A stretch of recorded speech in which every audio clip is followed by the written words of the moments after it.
Welcome to Always Analog, where we explore the beauty of analog technology in the digital world. So today we are looking at this Underwood Golden Touch typewriter. This machine was made in 1958 by Underwood, and it was very much a standard issue manual typewriter at the time. Now, one of the things we're going to be doing on this channel is looking at analog technologies of all kinds, including typewriters, which I have a large collection of that I have acquired over many years, and to the extent that I've refurbished and rebuilt many, including this Underwood Golden Touch typewriter. I will also say of the hundreds of typewriters I own and have used, this may be my favorite, and it may be the one that I write with the most, which is why I wanted to start with this particular model when talking about typewriters and taking a closer look at them. Why is this my favorite? In one word, feel. Typewriters, like pens or pencils or anything we write with or anything that we use, there's a relationship between our bodies and the thing, the piece of technology, whether it be a pencil or a typewriter. And I will say that of all the typewriters I own, I feel the most comfortable typing on this machine. For whatever reason. People will argue, well, there are much better typewriters out there. Yes, probably. However, this particular machine, and I have other Underwood Golden Touches, by the way, that I don't like using as much. And they're the exact same machine, but they feel different. This machine and I connect. And I just feel that in terms of writing on a typewriter, this machine and I are more simpatico. And I think there's a number of reasons for that. But we'll say that this machine has a serial number of 8243548, which puts the production of this machine in 1958. You can look up by serial number the date that your machine was made on the wonderful Typewriter Database. I'll put the link below so that you can look up your machine and see when it was manufactured. It's an incredible resource beyond just providing manufacturer's dates based on serial numbers. It is also a machine that types in pica font, meaning 10 characters per inch. That's something that is easy to identify here based on the scale that most typewriters include. Underwood has one right here at the front of the carriage, but there's also one here on the paper bale that you can see goes up to 100. If this was a elite type machine, which would have 12 characters per inch, you would see a scale that goes to 120. This one goes to 100.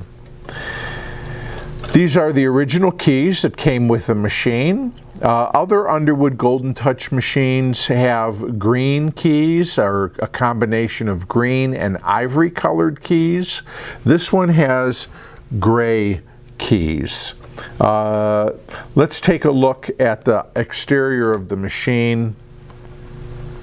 This is a typewriter body that Underwood used for a long time. And honestly, the internal mechanism of the machine is not a whole lot different than the Underwoods even of the 1930s, but it's just put in a more updated shell of a body. Underwood, made in USA, and it also has gray roller knobs here. Again, you see the scale Now for right now, I'm using a bicolor ribbon, black on the top, red on the bottom. Here you'll see the ribbon selector switch, blue, white, red. Blue corresponds with black, white is the stencil position, and red is the red position. So that determines how high the ribbon vibrator comes up every time a key is depressed. Here is the ribbon reverse, right and left, and then if you access to the keys and to the basket, the hammers are here. Flip the door down. It's got a little sound insulation here, a little pad. It also, by the way, inside has the tension adjustment, and your camera probably won't pick it up, but it says LMH, light, medium, hard. So in here is where you would adjust the touch. So I have it at just medium, and that's what I prefer with this particular machine, and so people would adjust it accordingly.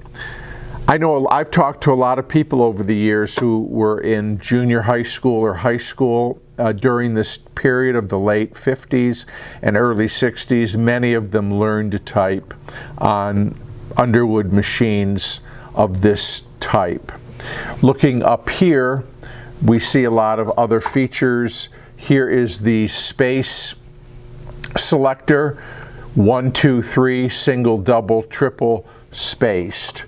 What I like on the Underwood is you have this nice carriage release lever right here, very handy, right there.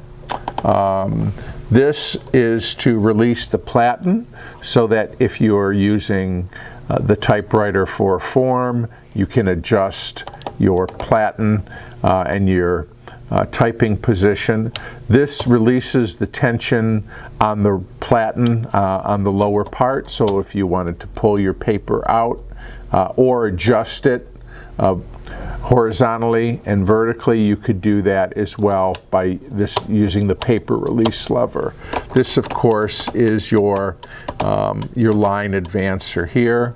You also have a button here on the side which allows you free turn of the platen.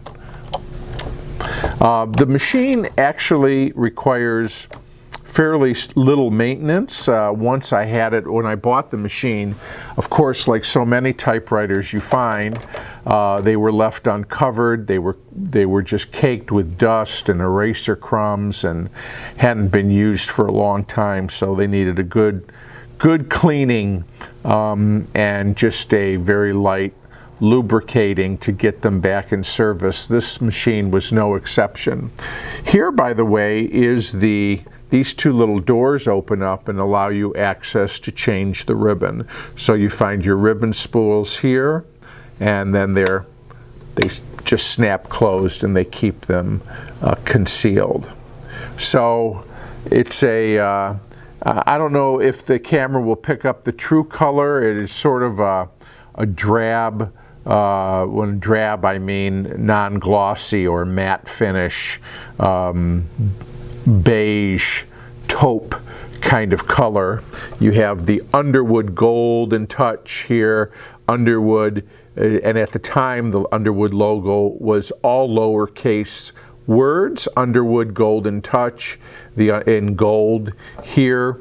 The advertisements for this typewriter actually showed these hands that were in a golden glove, and they were just lightning speed.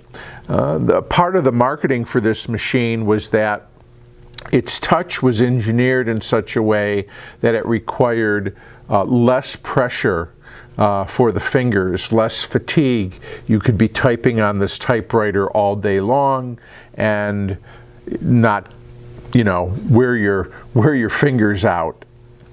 1958 was an interesting time because there were still lots and lots of manual typewriters being made, but electric typewriters were really coming in strong, and it was 1958 would have been perhaps just before the big IBM revolution. Not that IBM certainly was manufacturing typewriters in 1958, and they were fairly popular, very expensive machines, by the way, but the Selectric hadn't hit the market yet. They were still working on that, the one that we know that in the early 60s that really revolutionized typing and had that beautiful design. So they were still making big typewriters like this, Underwood and Royal and Remington, Smith Corona. They were still making large typewriters like this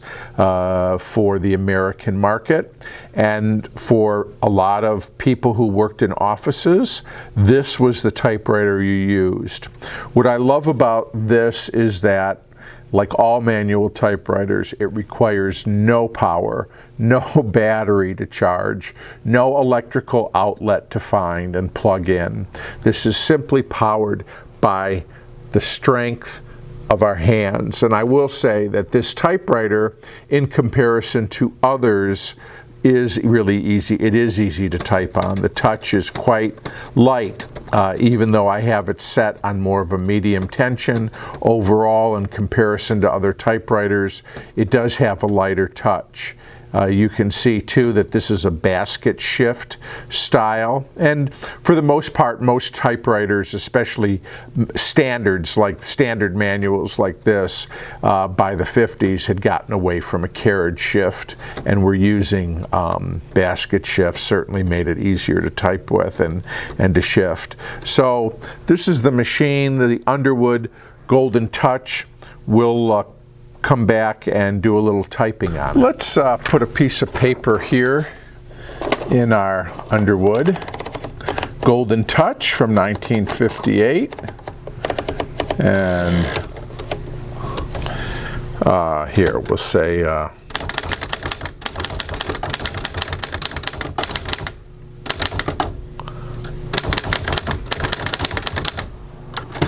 okay, Golden Touch, but we're not counting errors here on our typing test. But let's take a look at just the feel again, and you can see it is a pica type.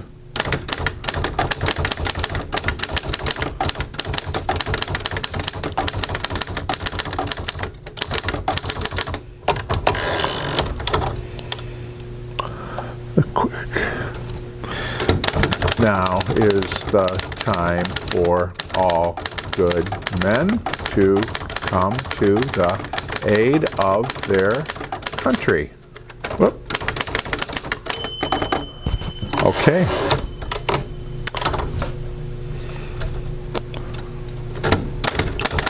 Fill my boxes with a dozen liquor jugs.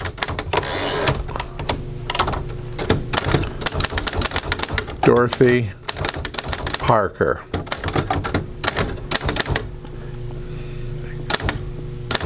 Exactly what do you mean by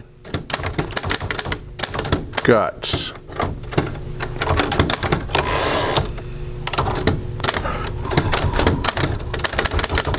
Ernest Hemingway.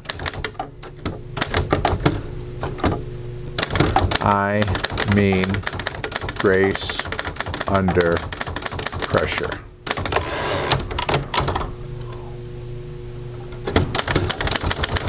Conformity is the jailer of freedom and the enemy of growth.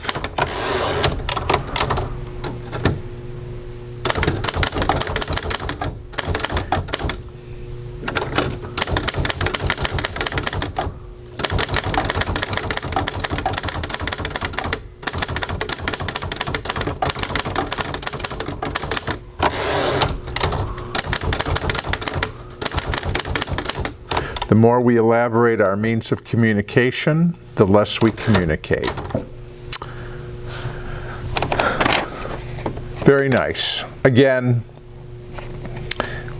1958 Underwood Golden Touch in pica, a really great example of an American standard typewriter from the 1950s. What I love to think about with all my typewriters is that these machines at one time were used in some cases by the telltale signs quite heavily and quite proficiently. And I always imagine the things that were written on them. Perhaps letters of business correspondence, perhaps scholarly papers, perhaps letters of offers or purchases, and perhaps great works of art. There's no telling, but typewriters have not lost their place in our digital world that we're now living in. This machine does one thing. It writes. It types. When we are at our typewriter, we cannot check email, we can't check social media, we cannot Google things. We are at our machine and we are typing and we are writing. That's what these machines do. They are single purpose. And so if you really want to write and you really want to produce, a typewriter is a tool to consider because it was made to do one thing, and it will allow you the freedom of focus and not being distracted. We'll talk more about that as we go and look at other machines. But thank you for spending time with me and sharing this wonderful Underwood Golden Touch from 1958. We'll see you next time on Always Analog.